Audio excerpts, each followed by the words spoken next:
Nick and I met in the comments section of someone else's blog, and before long we began chatting about travels, flamenco, music, and other things that had nothing to do with the topic of the post. So we ended up moving to WhatsApp and have been in conversation ever since. I wasn't thinking about adding music to my podcast when I first listened to Nick's music on Bandcamp, but after hearing his sound, I saw a fantastic opportunity for collaboration. Luckily, he agreed. Including original music has made a big difference in the way I feel about producing podcasts. After recording my novel's audiobook, I had come to hate my own voice and the editing process. But I'm finding that's no longer the case now that there's something more to it than passing quality tests and listening to myself fumble through text. I get a kick out of finding just the right sound clip for breaks between paragraphs. And I feel the music elevates the overall message, so much so that it doesn't even feel like it's mine anymore. As the soundtrack fades in and out, at times I can even forget that I'm the one talking. It's more like I'm listening to the radio. What a relief. Anyway, why should any of this be a slog? I encourage you, whatever it is you're into, to open up to people outside your immediate circle. Life is strange, and strange is where things happen. Maybe you'll find an opportunity to create something new with someone whose talents complement your own. This isn't about cross-promotion or gaining subscribers or appealing to audiences. It's about getting outside of yourself and having fun. Because without that, what's the point? Nick Herman is a multi-instrumentalist, musician-composer who weaves melodies and sound from disparate idioms, primarily through his classical guitar and small army of modular synthesizers. I had zero interest in picking up an instrument as a childhood. I wasn't forced to play an instrument, luckily, because I think that would have, crushed some inherent joy. I think my parents recognized that. They asked me at different times, like, if I wanted to play something. I think the only person I was really interested in when I was like 10 or 11 was Weird Al. I was like, okay, maybe the accordion. But they didn't think that. Okay. So I wanted to talk to you about your background. You said, I went to a university, a very strange and mind-destroying institution called Harvey Mudd College. And so why do you say mind-destroying? And how did your experience there shape you? And did anything good come of it? Yeah, it was a group of very smart people who had an expectation of a very high workload, solving very difficult technical problems all the time. And that was the expectation by the environment and the professors and the students, that everybody there was kind of coming from their cream of the crop, and then they were going to make the cream of the crop from that. And their mission was to train like elite scientists and stuff. So yeah, in retrospect, it's, if you had other interests, then it's not that good in that sense, because it's your life had to be all about those things. So it's a bit intense of a place, and it's quite similar, I think, in environments to other such institutions in the US, particularly. Like, it's quite similar to like Caltech, MIT. I know people from those places, very similar. So it's a pressure cooker environment. If there were less suicides than at MIT, I think it's mostly just because it was located in Southern California. It is located instead of in Boston. But yeah, it's an intense place. It was the best of times. It was the worst of times, as I say. So what was your major there? What were you planning on doing? Mathematical biology. Okay. Yeah. So I thought my idea at first was to go into neuroscience and neurobiology. And because I was really interested in the problems of consciousness and these things, which is part of our linkage interests. But then, yeah, over time, I gradually realized I think I was more interested on a lot of other dimensions besides what the science could say, and science didn't really have that much to say about it, actually. And like, I still remember these pivotal moments, like when I had like a sort of third or fourth year kind of not quite exit interview, but kind of interview with some professor who was kind of like checking on students, who was like, okay, I want to see what your plans are and stuff. And I'm like, well, I really like to study to see how I can apply like systems thinking to understanding these big questions and stuff. And he was just kind of like looked at me like I was really stupid and kind of like, well, there's not a lot of work in that kind of thing, but it's a lot if you want to like biomechanically model like the movement of like people's elbows and cartilage and things like that.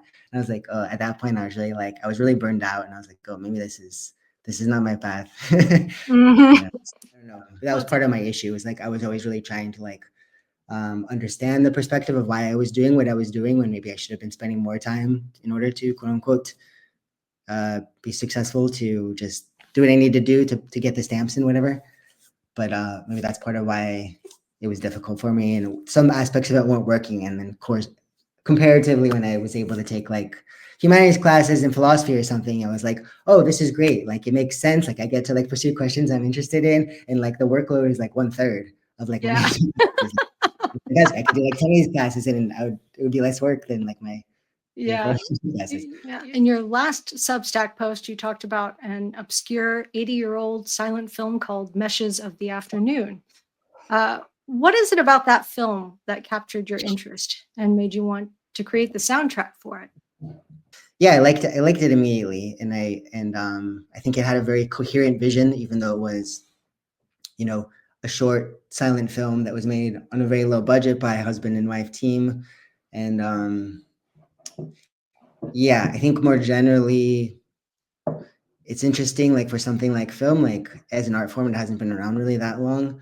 So you can see for something that's like this old, it's like towards the beginning of the period of time of the of as an art form. And it's like usually interesting to see when something is really new, people tend to be a little bit more experimental with their approach before it becomes Mhm. very codified in like a big Hollywood system. And I mean, I read about the filmmaker, Maya Deren. She seemed like she was an interesting person, and she appealed to me from what I knew. And like even then already, I mean, 1940 or whatever, when it was made, like the Hollywood system was like very well established.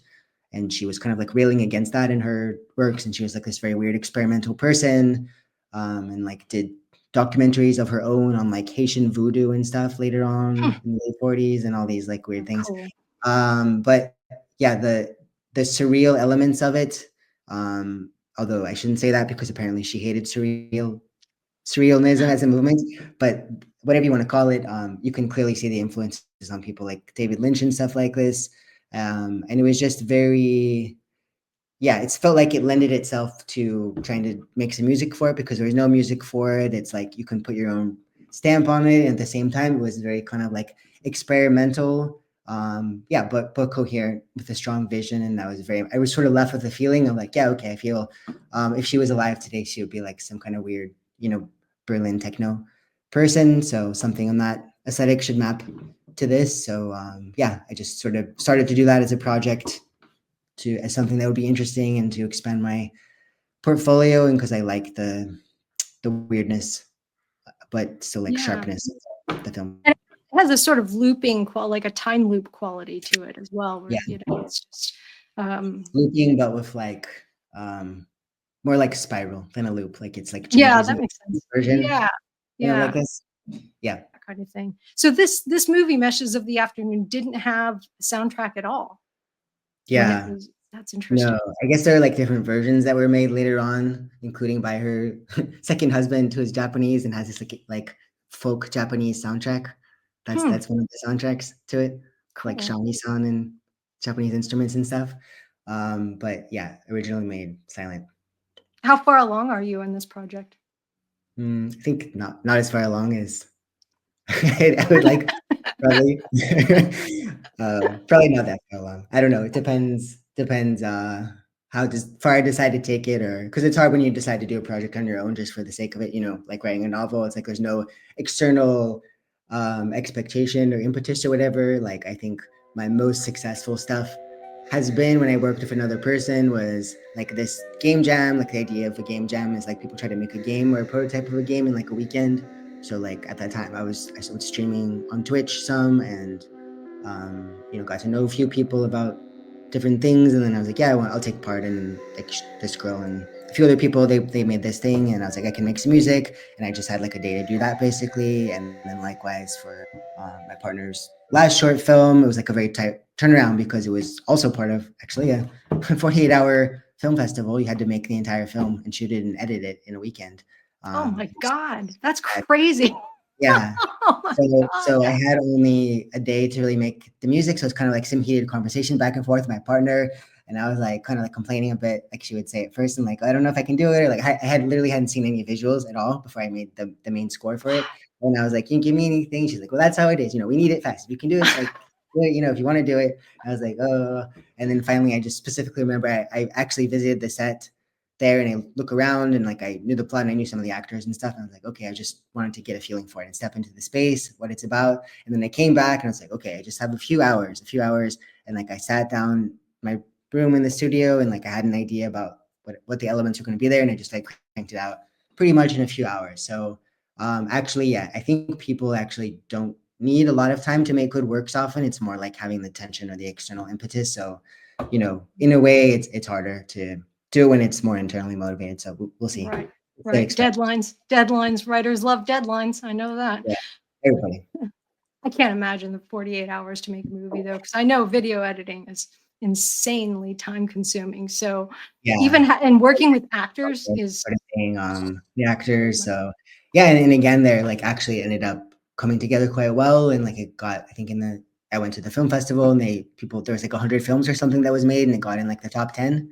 oh And then cool. later she made a more edited version that's more tight, and that process took like a year. So the basic project was like a weekend, and then it's a year after that. Then I made some more music for that, and then that's been in festivals. So that's probably the most that anybody has ever actually heard any of my music through that film and the festivals it's played at. Although most people will never think about the music or anything, probably. But Right, we talked about this once. You're yeah, like, "Oh, did you notice the guitar?" I'm like, yeah, yeah, "Whoops, I was actually just watching the movie. I'm sorry." But yeah, it's yeah, true. exactly. How do you think about structure and improvisation in your work? Focusing on electronic music, like to me, what opened up a lot of avenues was the idea of being able to like sequence multiple instruments at once through synthesizers. And then when I got into more like sophisticated tools, the idea that, yeah, you could have things like aleatoric, so to speak, probabilities, have like small variations. Like that idea is very like intoxicating to me. Um, if I was more social or more around people who are interested in the things I care about, then maybe I would just find a band instead. But then I didn't. So then I end up thinking about how do I mimic this process to express my own vision, to make a structure, as if you would have multiple people kind of like having a structure but jamming together, but also have like room for a lot of variation and input from some controlled sources, some random sources. Your music is really it fills up the room. It's almost spatial. Like I can Mm, grab like the sound, like as it goes from, especially when you got the nice headphones on. yeah. You can hear it in different areas of the room. It's really fascinating. So and I know that you must be thinking, okay, so I want this sound to come from here and to like Yeah. sweep across.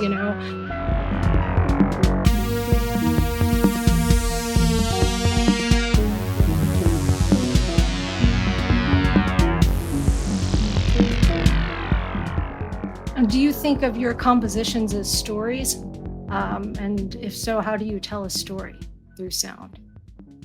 It's like, in a sense, stories are a way of connecting up ideas, and the way we connect them up to make them stick is with emotion. Because like the classic parables and stuff, right? Mhm. There has to be something that sticks to your heart, I think. And I think in that sense, my friend Bill Porter, Red Pine, who I interviewed, who's dedicated his life to poetry and translating Chinese poetry, like he really understands these things very well because he's dedicated his life to these things. And he would really say like poetry is the essence of expressing a feeling through language, because prose can describe everything for you, but it doesn't always like let you pass through the gate.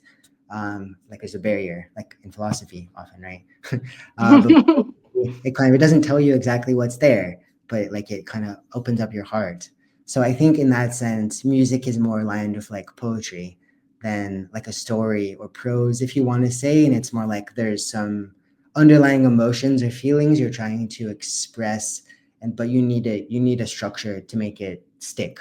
Because if you Mhm. just have the emotion itself, like, and I think some people don't understand this, but it's like it's not enough. It comes off as like melodramatic or juvenile. I think it's just like the equivalent of somebody like crying loud or being like, I'm important, you know.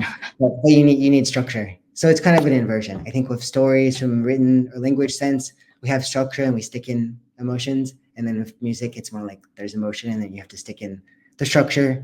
You're coming at kind of something else from opposite ends, but maybe the net effect is similar. So that does actually lead into the next question. Do you see your music as something that to be felt or analyzed, or do you resist that distinction? Hmm. Yeah, I don't resist it. I mean, yeah, there's so many more people than me that have a much stronger, you know, like technical or classical background that I don't have. So like obviously everything that has existed, it can be analyzed, and like I did some music theory and it's like just as dry as anything, and you can analyze and break everything down, but it's still like within a certain conception of our mind of like, okay, sure, we can talk about like harmony and rhythm and melody and all these things and how they fit together, and we invent a lot of terms to break everything down and share all the great composers and stuff. Maybe some of them are thinking very, very much in these terms, but still at the end, I think if it doesn't leave you with some feeling, then it's kind of like, what was the point? Some listeners struggle with abstract soundscapes. How would you recommend a newcomer approach listening to your music? It's hard for me to say because everybody's mind is different, their experience is different. So I'm not I'm often not exactly sure. My music will probably come off as strange to a lot of people, particularly in like North America or something, because my influences don't really align that well with what's popular or common. I mean, I have a friend who's kind of a bit of a mentor to me who has like a massive, massive studio and got me started on this stuff a bit, sort of back in the day, and when we were both living in Berkeley. And he's like been he's probably my best supporter. He's been giving me a lot of praise and encouragement over the years and stuff. And he's like said something to me once, like he's like, yeah, most people are not going to understand what you're doing. Like they think like you're just like messing up or something. Like you don't know how to do it right. I think I got some comment like someone was like, this is awful. Like you should burn your equipment and take up knitting. Basically, someone else was like, "This is like a bunch of clowns got in a clown car and on a meth bender." I love it. So I think that sums up like myself as an individual and what I create in a nutshell. People tend to either really, really understand and dig what I'm doing, or like I just seem incomprehensible. That's been kind of a motif of my life. Not much in the middle. It's hard for me to say. I guess the best thing would be just like expose yourself to other artists and things in that medium, and especially as it pertains to electronic music, like have some knowledge or awareness first of some of the things that are considered important, or that what would be my recommendations of what I think is great, and then hopefully what I'm trying to do will make more sense, because otherwise it might not make much sense to some people if they don't have like a more open mind. Yeah. So if you were to put together a playlist that best describes what makes you you, what songs would be on that list? Yeah, on the electronic side, like the biggest two direct inspirations for me by far, and many other people as well, are Aphex Twin and Boards of Canada. I have that shirt, this one right now. Ah. This album by Aphex, Zero. That's like an album that I think is like the pinnacle of like all electronic music that's ever been made, basically, in terms of the feeling, the variety of textures, the complexity, the sense of change, the sense of like you can listen to a lot of the songs repeatedly. I have over a period of years, and you like will hear new things each time. To me, another album that has those qualities is great jazz album by Benny Jazz Guys under Miles Davis, but a lot of other people worked on it in a silent way. I think this is, if I only had to pick one album to ever listen to, that would be it, because it's like kind of ambient, kind of like looping, because they were using physical tape and experimenting with that for the first time, like 1970. There's a lot of ideas going on. It's like it's mellow in a way, but also has like these great moments of intensity. So that's one of the albums that I keep coming back to. But I mean, all those artists, so many jazz artists, inspire me, especially Miles Davis more than anybody, even though he was like a terrible asshole apparently. Yeah. Like the great flamenco guitars are is still like deeply inspirational to me and shaped like so much of how I think about guitar and the music. And like luckily I was able to see a lot of some of my main heroes there. I was able to see Paco de Lucia and his dancers. Well, he was alive still. I've seen Vicente Amigo, I've seen Tomatito a couple times. So all those guys, their music is astounding. Their playing is astounding. And I don't know, I try to take a lot of ideas from anything. Like I have a very eclectic palette, as I think you probably I understand. do know that, yes. Like, Yeah. wow, you like everything.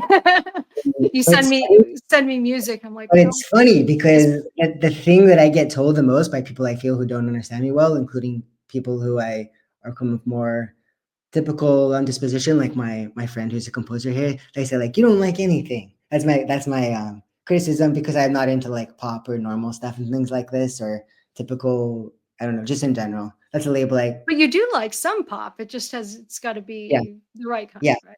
So it's not like you're not like, against any particular genre, it's just a matter of Just whether you like in like a general, it's particular like song. things in life, I get labeled as this criticism is like to me too cynical. I think yeah, hater. I don't like anything. Whatever this kind of thing. People have said this before about various things about me, about various things in life, but Wow. yeah, I mean, I've played in a few Balinese gamelons. I mean, his music is like so deep. It's so wonderful. I think it has recorded history of going back like 1,000 years or so. Both in the Bay Area and Vancouver, playing in the different ensembles, I've had a chance to meet people from there in those cultures, and like they're just like the most like lovely, like genuinely joyful people I've ever met in my whole life. I think there's something really magical there, and like their music is like super deep, and it's very complex. So, I know very little compared to the people who are like expert in playing it, even from the few years I spent playing it. But like there too, it's like you can learn so much. You can learn so much from like classical Indian music, even though I don't claim to understand it. Like I've been to a lot of concerts of classical Indian music. It's like such a deep art form. You can devote your whole life to those things. So just try to grab a lot of influences from different places and try to tap into a feeling, I guess.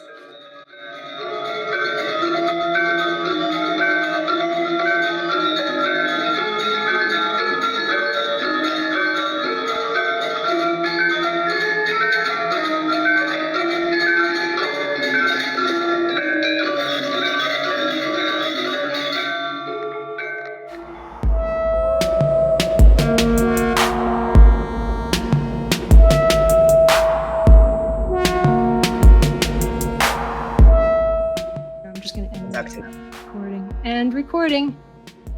Oh, wait a minute.